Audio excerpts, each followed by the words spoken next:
Irmãos, o texto de hoje é um texto muito conhecido, onde vai falar Jesus Cristo dizendo quem Ele é, dentre outras realidades. O Evangelho de João é bem peculiar, porque o Evangelho de João, ele aponta para Cristo, às vezes, mostrando de forma simbólica, ou apontando realidades visíveis para trazer realidades invisíveis. Realidades que vão além do que possa ser percebido. Por exemplo, nós vamos ver o Evangelho de João dizendo que Jesus é a luz. Nós vamos ver o Evangelho de João dizendo que Jesus é a porta, aqui no texto. Jesus é o pão que desceu dos céus, porque ele aponta para essas realidades, mostrando essa ligação que Cristo faz com a realidade, as realidades visíveis, para trabalhar e mostrar uma realidade invisível daquilo que Ele é. E diante disso, irmãos, o texto de hoje, Jesus fala bem claro: eu sou a porta. Se alguém entrar por mim, será salvo, e entrará e sairá e achará pastagem. Há uma pergunta que, de fato, nós fazemos em algumas circunstâncias da nossa vida. A mesma pergunta sempre. Há uma pergunta que a nossa alma carrega, mesmo quando não sabemos formular com palavras, mas existe uma saída. Essa é a pergunta. Existe uma saída quando a gente está em alguma circunstância? Existe uma saída da culpa que nos persegue? Será que existe uma saída da morte que nos aguarda? Existe uma saída da vida vazia, do trabalho sem sentido, do amor que decepciona? Existe uma saída do labirinto que construímos com as nossas próprias mãos? Jesus, nesse capítulo 10 de João, ele vai responder essa pergunta. E a resposta é surpreendente, porque não é uma filosofia que ele vem trazer, não é um método que ele vem mostrar, não é uma lista de princípios. A resposta é uma pessoa, e essa pessoa diz a si mesmo, e ele fala de forma extraordinária: eu sou a porta. Eu sou a porta. Eu não indico a porta, eu não explico onde fica a porta, eu não abro a porta para vocês, mas eu sou a porta. Para entendermos melhor o que Jesus está dizendo, no peso dessa declaração dele, precisamos entender por que ele faz isso, por que ele diz que ele é a porta, em que contexto ele está, em que momento ele está. É preciso a gente compreender que quando Jesus aqui fala que ele é a porta no capítulo 10, nós precisamos entender a partir do capítulo 9, porque no capítulo 9 ele vai curar um homem cego de nascença, e esse homem cego de nascença havia sido curado por ele num sábado. Os fariseus, os líderes religiosos de Israel, convocaram e fizeram um interrogatório nesse homem cego de nascença que havia sido curado. Quem foi que lhe curou? Como foi essa cura? E aquele jovem é impactado com aquilo, e chega um certo momento que ele diz: olha, eu não sei, eu só sei que eu era cego, e agora eu vejo. Mas os líderes religiosos começaram ainda a procurar saber, chamaram os pais daquele cego, expulsaram ele da sinagoga, excluíram ele da comunidade. Eles foram descartados por aqueles que se diziam pastores de Israel. Aquele homem que não tinha culpa nenhuma, ele era cego e recebeu uma graça de ser curado. Agora é expulso da sinagoga, porque ele dizia que foi curado e recebeu uma graça. E dizia que houve um homem que fez isso por ele. Mas aqueles homens e pastores naquele momento começaram a questionar e expulsaram ele por um milagre que ele havia recebido. E diante desse contexto, foi esse homem cego que buscou Jesus. Não foi Jesus Foi Jesus que, de fato, foi ao encontro dele. Ele não foi atrás de Cristo, mas Jesus viu ele e foi ao encontro dele. E diante disso, o Senhor Jesus Cristo, nesse contexto, nos mostra algumas verdades fundamentais, principalmente para ensinar e para mostrar em relação àqueles falsos pastores da sua época. O bom pastor, que é Jesus Cristo, nos fala aqui que ele vai ao encontro daquele cego,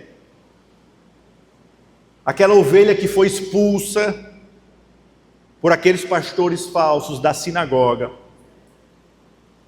Jesus foi ao encontro e diante dos fariseus que estavam presentes, Jesus pronuncia esse discurso do capítulo 10. Ele não está falando no abstrato, ele está olhando nos olhos, olho no olho, olho no olho. Gente boa. Olho no olho, gente boa. Ele começa a olhar nos olhos daqueles falsos pastores que estavam ali. E olhando nos olhos deles, que acabaram de expulsar aquele cego, rejeitar aquela ovelha que tinha recebido a graça, Jesus diz: vocês são os ladrões, eu sou o pastor. Eu sou a porta. Jesus chega para aqueles que expulsou o cego da sinagoga e diz: vocês não são nada de pastores, vocês são ladrões, eu sou o pastor e eu sou a porta. É nesse contexto que Jesus vai falar isso. Isso nos ensina, irmãos, a primeira coisa sobre esse texto, a palavra de Deus, e Jesus vai falar diante de um sofrimento de um cego que estava sendo expulso, estava sendo rejeitado pela uma graça que recebeu. É nesse contexto de rejeição, é nesse contexto de dor daquele cego que havia recebido a graça, mas estava sendo incompreendido em relação a isso, que Jesus Cristo vai falar com aquelas pessoas. Deus age e vai falar àquelas pessoas dentro de um sofrimento real daquele cego. Esse não é um discurso teórico, Jesus não está falando algo teórico, é uma resposta à crueldade religiosa daqueles falsos pastores, é uma resposta àqueles pastores que estavam expulsando aquele cego da sinagoga, estavam excluindo eles. Irmãos, não é muito diferente às vezes nos nossos dias. Ainda hoje, onde há pessoas sendo excluídas, manipuladas e destruídas por líderes que usam o nome de Deus para servir a si mesmo. É nesse contexto que Jesus vai falar. Líderes religiosos que buscam seus próprios interesses, líderes religiosos que querem pastorear a si mesmo. E essa cena que Jesus descreve é dentro desse contexto. E ele está falando, acolhendo aquele cego e falando para aqueles falsos pastores. Em verdade vos digo, quem não entra pela porta no aprisco das ovelhas, mas sobe por um outro lugar, esse é ladrão e assaltante. Mas aquele que entra pela porta é o pastor das ovelhas. A este o porteiro abre. Para os ouvintes de Cristo daquela época, falar nesse contexto sobre ovelha, sobre aprisco, era comum. Porque os ouvintes, eles estavam dentro dessa realidade. A imagem era absolutamente do dia a dia deles. Eles viam as ovelhas, eles viam os pastos, eles viam os apriscos. Então eles sabiam o que Jesus estava falando. Jesus não cria e não traz e não vai dizer: olha, lá em Marte tem alguns extraterrestres. Jesus usa o dia a dia daquelas pessoas. Ele vai falar sobre o cotidiano dela para trazer realidades e ensinamentos profundos. Naquela Palestina do primeiro século, os pastores guardavam seus rebanhos em apriscos, cercados de pedra. É como se fosse, no sertão tem o curral, E aí eram os apriscos cercados de pedra. E eles guardavam as suas ovelhas com só uma entrada. E essa entrada que tinha uma porta. À noite vinha o porteiro e guardava aquela entrada. É como se fosse o vigia, o vigilante. Ele guardava aquela entrada. De manhã, quando o pastor chegava, o pastor das ovelhas, o legítimo, chegava, o porteiro reconhecia, o pastor dessas ovelhas, e lhe abria aquela porta. O pastor chamava então as suas ovelhas pelo nome, e elas seguiam para fora, em direção ao pasto. Eu não sei se vocês já viram, mas eu já vi que algumas ovelhas não, mas algumas vacas têm nome. Eu, quando criança e adolescente, eu ia para a fazenda do meu bisavô, lá depois de Santa Cruz do Capibaribe, e eu via lá os meus tios avós, né? Eles iam para o curral e chamava as vacas, aí dizia, como é aquela? Aquela é mimosa. Ah, mimosa, mimosa. A bichinha vinha toda animadinha. Como é o daquela? Aquela é malhada. Ei, malhada, malhada. E eles tinham nome para as vacas, eles colocavam nome.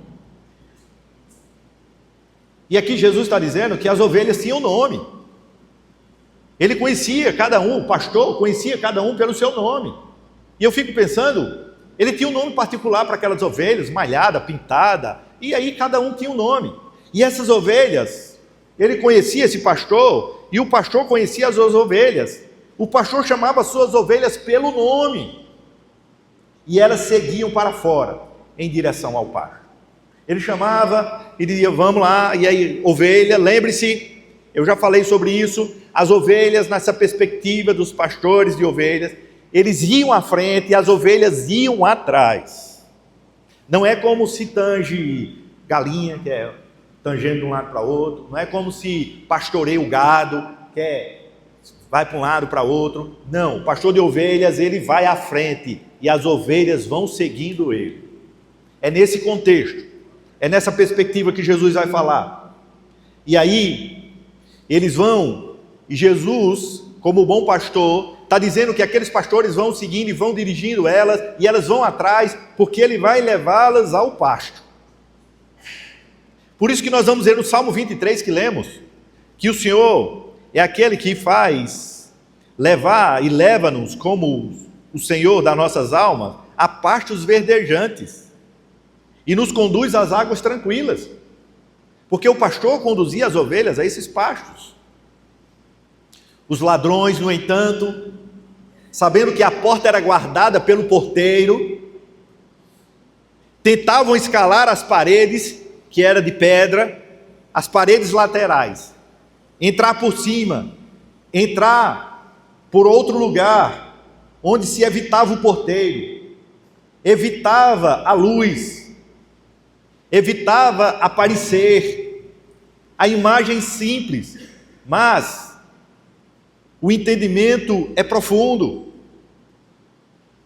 Há uma diferença radical que Jesus quer mostrar entre entrar pela porta e escalar o muro. Não é a mesma coisa. O pastor entra pela porta porque não tem nada a esconder. Ele não precisa pular muro para esconder. Ele é o pastor. Ele vai pela porta. Ele entra e diz ao porteiro, e o porteiro conhece e abre para ele. Ele não precisa esconder, não precisa ir pular muro. Ele vai e entra pela porta. O pastor entra pela porta porque não precisa se esconder. O ladrão escala o muro, porque sua intenção não pode suportar a luz. Ele não pode ser visto. E Jesus está dizendo, todo líder espiritual, para aqueles falsos pastores, para os fariseus da época que expulsaram aquele cego da sinagoga, ele está dizendo, todo líder espiritual, toda autoridade religiosa pode ser avaliada por esse critério, pois você entrou pela porta ou pelo muro? Você entrou pela porta ou pelo muro? Porque se entrou pela porta, ok, mas se entrou pelo muro, você está errado. Esse não é o lugar de entrar. São João Crisóstomo, um pai da igreja, já no século IV, ele dizia: observe como Cristo não força a ninguém, ele chama, e a ovelha que o ama o segue. A violência é própria do diabo. Deus não é Deus de violência. A violência é própria pelo diabo. Jesus chama as suas ovelhas, ele convida, ele sabe o nome, ele chama essas ovelhas. O convite é amoroso, é próprio do bom pastor. O bom pastor não é aquele que fica trazendo medo, é aquele que faz o convite, é aquele que chama, porque o bom é próprio do bom pastor. O convite amoroso é próprio do bom pastor. Assim também nós devemos conduzir os outros, não pela força, mas pelo amor, pelo convite. O Evangelho de Cristo, a boa notícia, não é imposição, é convite. O Evangelho de Cristo não é manipulação, é orientação. O Evangelho de Cristo não é controle, é levar ao discernimento. E é isso que Jesus está dizendo para aqueles falsos pastores e fariseus da época. Todo líder, Jesus está apontando, todo líder que usa a manipulação, usa o medo, que usa a culpa como ferramenta de controle, ele não entrou pela porta, ele pula o muro ou entra pelo muro, não é pastor, é ladrão e salteador. O Evangelho de Cristo não passa pela manipulação, o Evangelho de Cristo não passa pelo medo, trazer medo para controlar o outro. O Evangelho de Cristo é boas novas de salvação, é convite, é esperança, é alegria, é regozijo no Espírito Santo.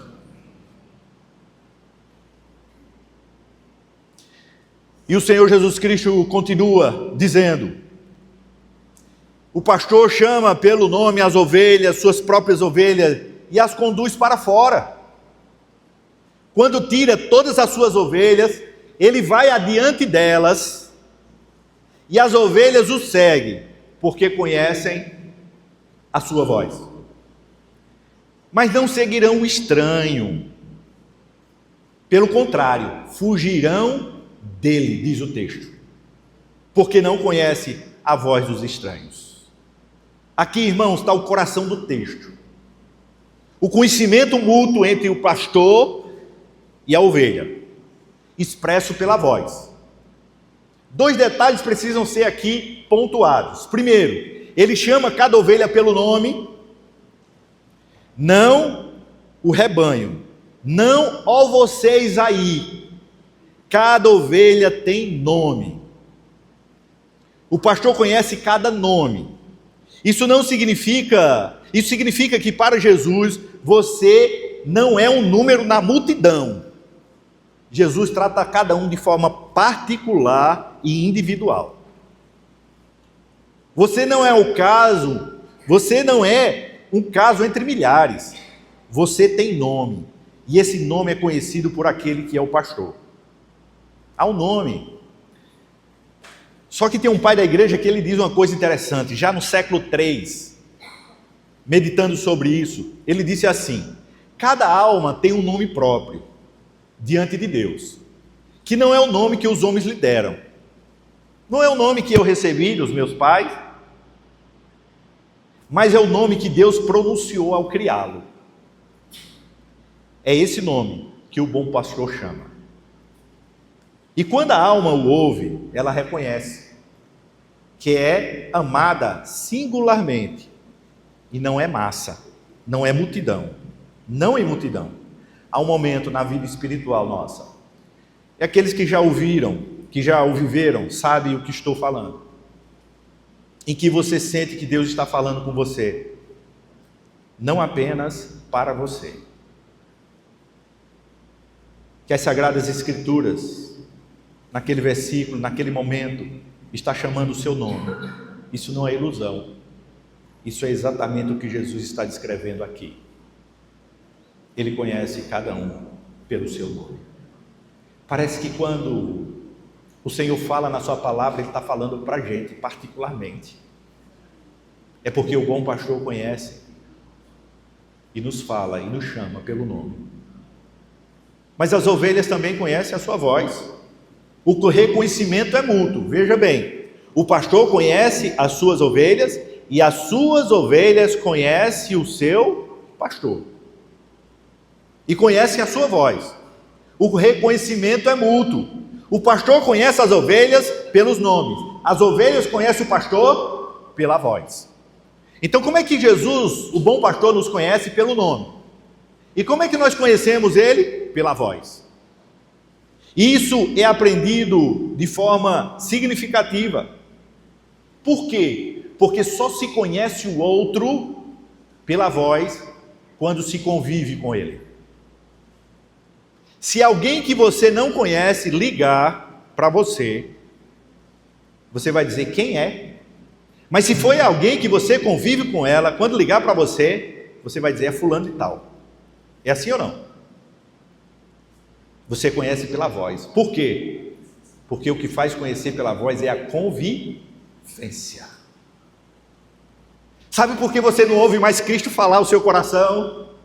Porque você não está mais na convivência, talvez. Sabe por que muitas vezes Jesus fala e você não está ouvindo Ele falar ao seu coração? Você não está reconhecendo a voz, é porque você não está na convivência com Ele. Busque comunhão, busque conviver, que quando Ele falar, você vai dizer, isso é a voz do meu bom pastor, e Ele está falando comigo. Diante disso, irmãos, não se aprende a voz de Cristo em um dia, aprende-se passando tempo com Ele, é na oração, é na leitura da palavra, é nos sacramentos, é na comunhão dos santos. É assim que nós convivemos e recebemos a graça da comunhão com Ele.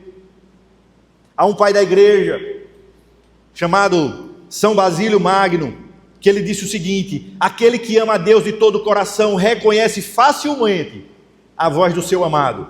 E porque a reconhece, sabe discernir os falsos pastores, pois a voz dele é estranha ao amor de Deus. Sabe por que aqueles que têm comunhão com Deus dificilmente são levados pelos ventos de doutrina? Porque conhecem a voz do seu pastor.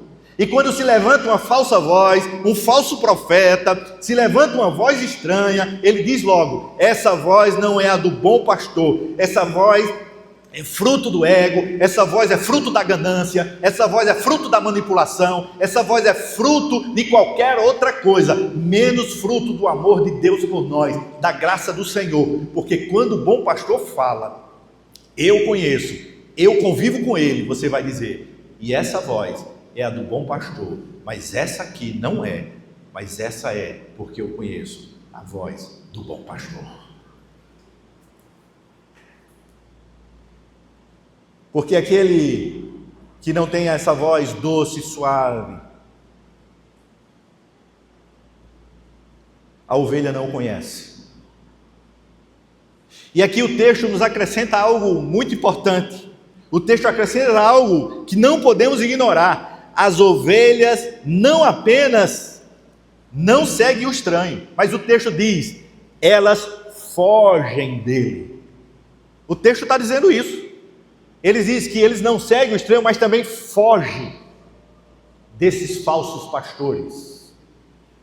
Foge desse ladrão. Aqui, irmãos, não é passividade, é movimento ativo na direção contrária. Se o falso pastor está aqui, eu vou para outro lado. Se o falso pastor está na frente, eu vou para trás. Se ele está atrás, eu vou à frente. Se ele está à direita, eu vou à esquerda. Se ele está à esquerda, eu vou à direita. O falso pastor, o falso ladrão, esse mercenário, diz que a ovelha foge dele. Não, deixa eu ouvir só um pouquinho, ouve nada, fuja.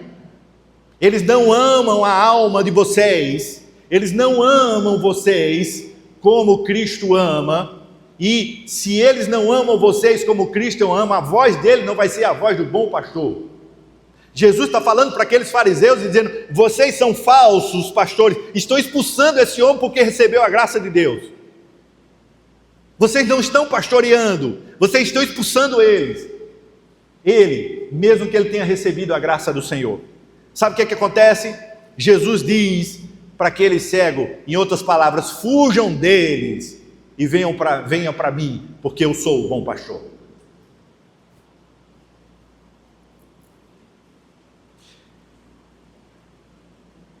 Há um outro pai da igreja chamado Ambrósio de Milão, que ele diz assim: não basta não ouvir a voz do erro, é necessário fugir dela, pois a ovelha que fica perto do lobo, mesmo sem ser mordida hoje, habitua seus ouvidos a uma voz que não é a do pastor. Fuja, saia de perto. São palavras que querem manipular.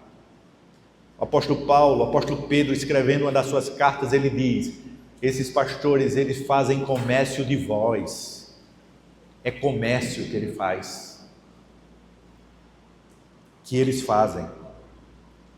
Diante disso, irmãos, isto tem aplicação imediata em nossas vidas, porque as vozes não são só nos falsos pastores. Hoje nós temos vozes em todos os lugares. Diante disso, há vozes na cultura, nas redes sociais, em certos ambientes, em certas relações, que gradualmente nos vão trazendo e nos tornando insensíveis à voz de Cristo. Não chegam com ataques frontais, chegam com sussurros, como hábitos, como entretenimento, e a ovelha que permanece perto dessas vozes, sem fugir, vai gradualmente deixando de reconhecer a voz do bom pastor. Não se deixem levar, não se deixem influenciar, não se acostumem com essas vozes. A gente se acostuma muitas vezes com vozes que estão contrárias ao Evangelho. Nós não podemos nos acostumar com essas vozes. Não, isso não é fruto de um Evangelho do bom pastor. Diante disso, o Senhor continua falando, e Ele vai dizer que essa figura que fala de linguagem, que Jesus fala, e diz o texto que eles não entenderam o que Jesus falava, no versículo 6. Eu não entendo, nós estamos entendendo o que ele está falando. E esse é um dos versículos mais honestos do Novo Testamento. Os ouvintes de Jesus, pessoas religiosas, estudiosos da lei, conhecedores das Escrituras, não entenderam o que Jesus falou. Por quê? Eles não entenderam. Por falta de inteligência? Não, eles eram conhecedores da lei. Mas eles não entenderam porque a compreensão espiritual não é produto da capacidade intelectual, ela é uma disposição do coração, alcançado pela graça. Sabe por que eles não entenderam? Porque a compreensão espiritual não é produto de capacidade intelectual, ela é produto da disposição do coração, alcançado pela graça. Sabe o que significa isso, irmãos? Significa que os fariseus, eles estavam ali e eles estavam dispostos a serem ovelhas. Eles queriam serem pastores de si mesmos, mas eles não queriam ser ovelhas de Cristo. E quem não quer ser ovelha, preste bem atenção nisso. Quem não quer ser ovelha, nunca entende o discurso do bom pastor. Quem não quer ser ovelha, nunca entende o discurso do bom pastor. Esse é um momento de honestidade. Por que ser ovelha?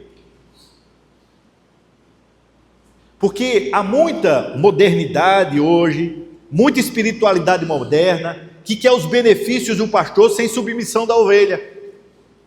Hoje, o que tem de pastores altos consagrados é impressionante.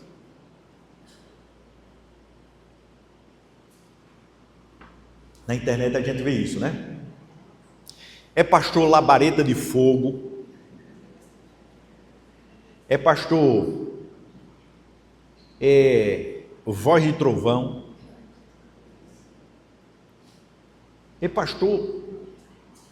E alguns pastores que você pergunta quem ordenou, houve ordenação, ninguém sabe como foi. Nós não queremos dizer que não existem pastores nesse meio, no meio evangélico mais amplo possível, que sejam pastores de fato. O que nós estamos entendendo é que ninguém quer mais ser ovelha. Todos parece que querem ser ou procuram ser, quer logo abrir uma igreja, como dizia o apresentador Faustão, templo é dinheiro. Então vamos abrir um templo. Eu vi, não me contaram, eu vi um pastor que estava vendendo a igreja junto com os membros, como uma franquia. Na igreja tinha 50 membros e ele estava vendendo o ponto para um outro pastor, portanto, os membros continuariam, os móveis também, e o outro pastor assumia e ele passava a franquia para o outro.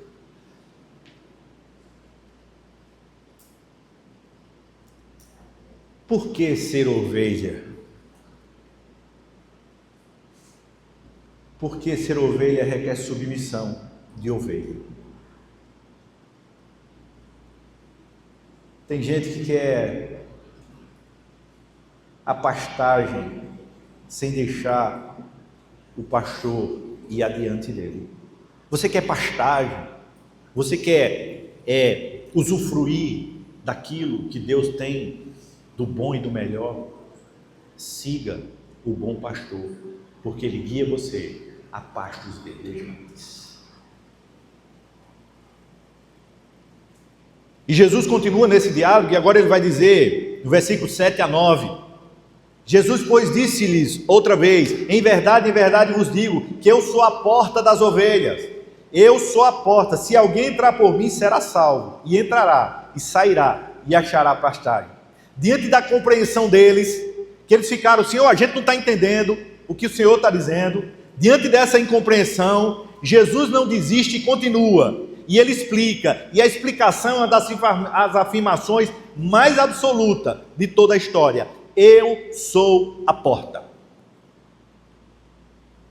Essa aqui é uma das, ou a quarta, das 7 grandes declarações que Jesus faz no Evangelho de João, onde ele vai dizer quem é. Cada vez que ele diz quem é no Evangelho de João, ele está fazendo uma afirmação de identidade divina. Mas o que significa então, quando ele diz eu sou o pão, ele está dizendo que ele alimenta espiritualmente. Quando ele diz que é a luz, ele está dizendo que ilumina a alma escura. E o que significa dizer que ele é a porta? Quando ele diz eu sou a porta. A porta é o único meio de acesso legítimo. Um aprisco tem uma porta só. Quando ele olha e diz aquele aprisco, e ele diz que é a porta, ele está dizendo que o único acesso para o aprisco é na porta, e ele é essa porta. O aprisco só tem uma porta, não 10 portas. Não há uma porta para cada gosto, cultura ou época.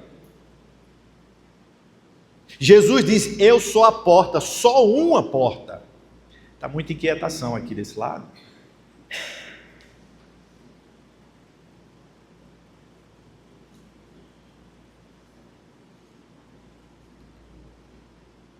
Diante disso, irmãos, Santo Agostinho comentando, ele disse assim: ele é a porta, por ela entraram os patriarcas, os profetas, os apóstolos. Alguns chegaram antes que ela fosse revelada claramente, mas era por ela que entravam, pois em Cristo acreditavam quando acreditavam naquele que havia de vir. Todos entraram por essa porta, aqueles que creem nele. Os profetas, os patriarcas do Velho Testamento criam no Messias que havia de vir, e entraram por essa porta. Aqueles que estavam ali, e Jesus falava, eu sou a porta, e creram nele, entraram por essa porta, que ele é a porta. Os que vieram depois, os apóstolos, que vieram depois dos apóstolos, entraram por ele, que era essa porta. Eu e você, entramos por ele, porque ele é a única porta. Por isso, irmãos, quando Santo Agostinho diz isso, não está dizendo que os justos do Antigo Testamento estão perdidos. Está dizendo que eles também entraram pela mesma porta, pois toda salvação, em qualquer época, flui de Cristo. Ele é a porta, desde antes de a porta ter um nome. Mesmo que eles não sabiam ainda que ele ia dizer que era a porta, eles já entravam por essa porta. A porta é o único lugar onde se é salvo. O versículo 9 é extraordinário e preciso. Se alguém entrar por mim, será salvo. Será salvo, preservado, curado, tornado inteiro. Salvação no Evangelho de João não é apenas escapar do inferno, é ser restaurado à plenitude para a qual fomos criados. Salvação, na perspectiva do apóstolo João, não é só nos livrar a nossa alma do inferno. A salvação tem dizer salvar, restaurar, integrar o homem naquilo pelo qual ele foi chamado e criado. O que nos leva muitas vezes a ficarmos angustiados em sofrimento e perder o sentido da vida? É porque nós não entramos na porta. O que traz sentido na vida, encontrar o caminho correto para a nossa vida e a razão do nosso ser, é reconhecermos quem é a porta e entrar por essa porta, porque senão estaremos perdidos na perspectiva de rumo, de direção e de propósito. O que nos traz esse propósito, que restaura a nossa alma e nos integra em direção ao próprio Deus, é essa porta, porque Ele é a porta e quem entrar por Ele será salvo. A porta de acesso dá acesso a um ritmo, entrar e sair. Entrará, diz o texto, e sairá e achará pastagem. A porta é ida e vinda. Ela tem um ritmo de entrar e sair. A ovelha entra no repouso, no silêncio, na proteção, no acolhimento, na salvação, e a ovelha sai para a missão, para o mundo, para o serviço. Preste bem atenção nisso. A ovelha entra no aprisco e vai ali repousar, vai ali ficar em silêncio, vai ali descansar a sua alma, vai ali ser protegido. Mas depois ela sai e ela vai para onde o pastor a conduz. É um ritmo de entrar e sair. Nessa perspectiva, que nós precisamos entender o movimento da nossa alma. A nossa alma e a nossa vida, ela é uma de busca e repouso em Deus, e de sair para as atividades, vindo desse repouso e sendo guiado por esse bom pastor. É o caminho de contemplação e ação. A contemplação gera ação, e a ação nos leva à contemplação. Esse é o movimento da nossa alma. A gente quer ação, muitas vezes se envolve na ação de tal maneira que esquece o momento da contemplação. E foi isso que Jesus veio rebater e veio reorientar Marta, quando estava naquela inquietação, enquanto Maria estava na contemplação. Jesus disse: Marta, você está na ação, a ação agora está sobressaindo, é momento de contemplação. Depois da contemplação você volta para a ação, Marta. Mas não fique nisso, você está muito envolvida na ação, está esquecendo a contemplação. A contemplação é o momento do repouso, é o momento onde a gente para diante de Deus, é o momento onde a gente busca a devoção pessoal, é o momento onde a gente se reúne, tira um dia da semana para adorar a Deus. Esse é o momento da contemplação, para depois a gente sair para a ação. Mas quando a gente sai para a ação sem a contemplação, a ação começa a perder o sentido e o propósito. E a gente fica buscando em algumas coisas esse propósito. O que vai trazer esse propósito, ser propósito de fato, é quando buscamos a contemplação, porque na contemplação nós nos deleitamos e nos repousamos em Deus. E repousar em Deus e encontrar em Deus essa contemplação nos guiará para a ação, para a glória dele. Diante disso, irmãos, entrar e sair significa que o cristão perfeito contempla as realidades internas com a mente e administra as externas com a ação. Entra quando sobe a contemplação, sai quando desce na misericórdia. E ambos acham pastagem. Pois tanto a contemplação quanto na ação, a alma que segue a Cristo encontra alimento para a sua alma. Preste bem atenção nisso. Não existe opostos entre ação e contemplação. Não existe. Não é contraditório. Um é assim, tem que fazer isso e rejeitar o outro. Não. Os dois caminham juntos. Qual o grande problema? É quando a gente fica só no um e esquece o outro. Quando a gente fica no outro e esquece um. A vida cristã é baseada nessas duas realidades. Contemplação e ação são as duas asas de uma ave. Para que ela voe de forma equilibrada, para que ela voe de forma certa, ela tem que usar as duas asas. Por isso, contemplar e agir são realidades que fazem parte da nossa vida. E em todos esses momentos, Deus nos guiará para a glória do seu próprio nome.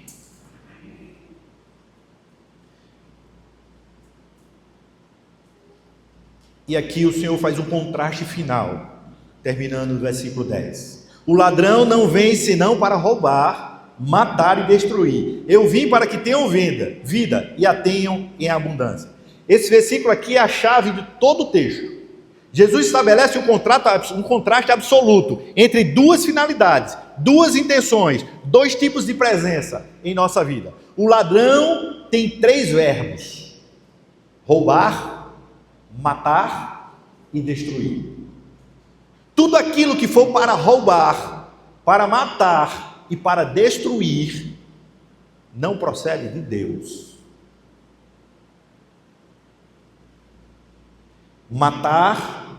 Roubar, matar e destruir. Roubar. O que é roubar?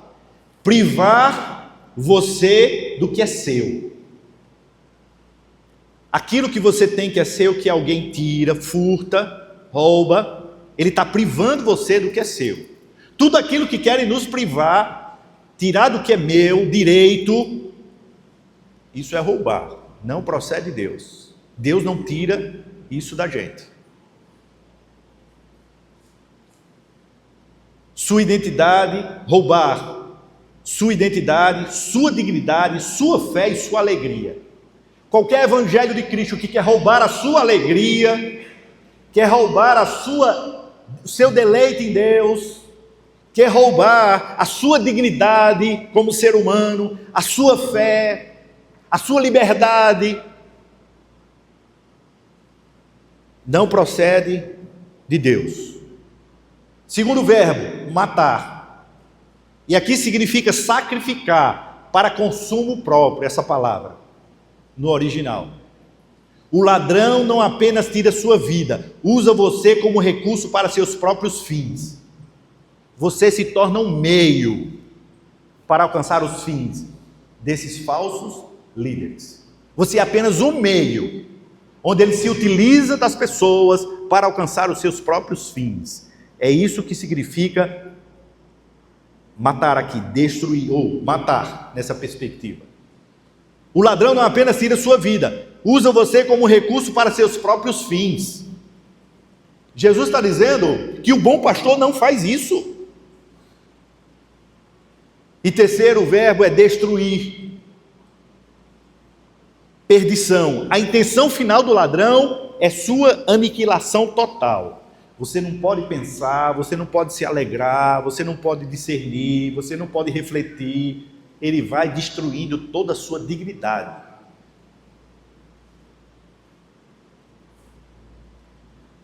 São João Damasceno, comentando sobre esse texto, ele diz, já no século 8, o diabo é o ladrão que invejou nossa bem-aventurança original e nos roubou a semelhança divina.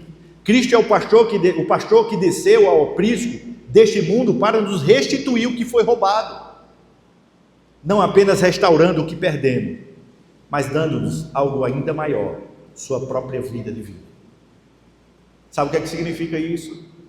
Que em Cristo, no bom pastor, entrando por Ele, crendo nele, a nossa vida é restaurada. E aquilo que havia sido perdido, roubado, destruído pelo inimigo, lá no jardim do Éden, Cristo restaura novamente, para a glória de Deus.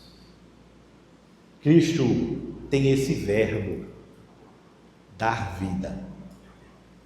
E não é qualquer vida, eu já falei sobre isso aqui. Vida em abundância. Quando ele diz, ele vos dá vida e vida em abundância, ele está dizendo, ele dá vida em abundância, em excesso, além da medida. É o mesmo usado para descrever o que sobrou depois que Jesus alimentou 5.000 pessoas, 12 cestos cheios. A vida de Cristo sempre sobra. Em Cristo nós somos vencedores, mais do que vencedores, há uma sobra aí.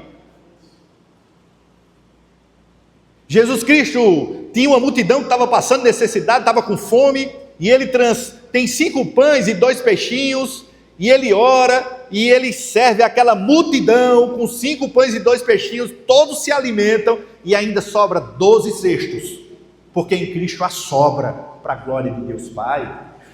Por isso que é vida em abundância. Sabe por que nós vivemos uma vida muitas vezes medíocre? É porque nós procuramos nos alimentar, os pastos verdejantes, as águas tranquilas, em águas poluídas. Nós procuramos satisfazer em águas poluídas, em pastos que não são verdejantes, estão secos. E é por isso que a gente fica inquieto, mas quando a gente vai para Cristo, busca o bom pastor, entra na porta, que é Ele, nós vamos usufruir de abundância de vida para a glória de Deus. Ou seja, essa vida não é resumida à vida de sobrevivência, não é com a vida como abundância, como acúmulo de dias de vida. Essa pessoa tem uma vida em abundância. Por quê? Porque ela viveu 120 anos. Não é abundância no sentido de a vida de bens materiais. A pessoa é muito abundante, tem bens materiais sobrando. Não. A vida aqui é zoe, é vida divina. A vida que pertence a Deus e que Ele partilha essa vida conosco, a vida divina. A glória de Deus é o homem vivendo plenamente, e a vida do homem é o deleite em Deus. A vida divina é a vida de deleite em Deus. Porque preste bem atenção, se a nossa vida ela se satisfaz e se regozija fora de Deus e nas coisas aqui, isso significa que se partirmos dessa vida para com Deus, Deus não vai ser realização para a gente, porque o que realiza são as coisas aqui, a gente vai deixar essas coisas. Mas se Deus, já aqui, é a realização e o deleite da nossa alma, quando a gente partir daqui e for para a glória de Deus, a nossa alma se regozijará mais ainda, porque estamos diante daquele que é o deleite da nossa alma. O salmista diz: Senhor, o que é que eu quero mais nesse mundo, se eu tenho o Senhor nos céus?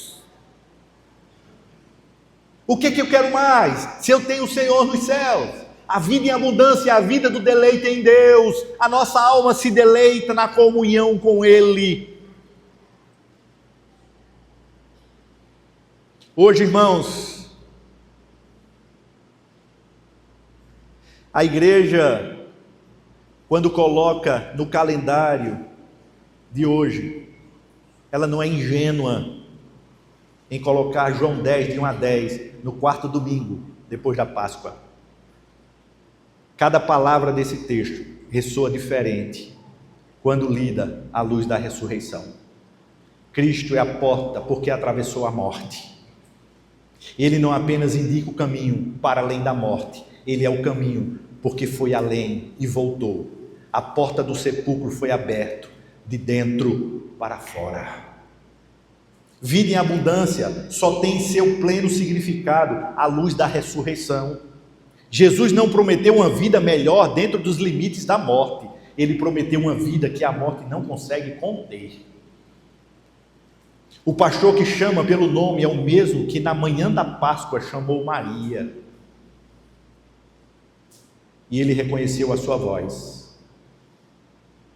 E eu quero concluir perguntando: você está dentro desse aprisco do Senhor ou você está fora?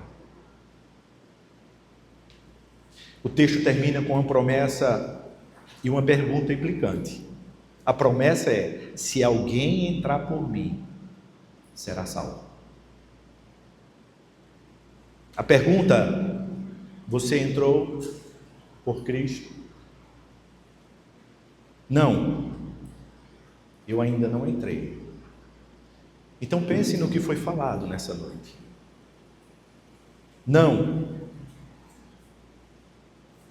Não tenho a fé suficiente. Deus dá a fé suficiente. Você entrou por essa porta. Você o reconhece como o único acesso ao Pai, ao aprisco, à pastagem, à vida. Você reconhece Cristo como essa única porta. Diante disso, irmãos, a porta não é uma denominação, a porta não é uma religião, a porta é Cristo, é uma pessoa. E entrar pela porta é uma decisão pessoal e íntima, que ninguém pode fazer por você, só você pode. O seu pai não pode fazer por você, os seus pais, você não pode fazer pelos seus pais, o marido não faz pela esposa, a esposa não faz pelo marido. Isso é uma questão pessoal de cada um. Cristo é a porta. Quando eu entro por ela, na contemplação do Pai, sou envolvido pela luz inacessível. Quando eu saio por ele, em direção ao próximo, sou movido pela sua misericórdia. A porta é sempre ele. E nunca saio de Cristo ao sair para o mundo, pois o mundo que ele criou também está nele.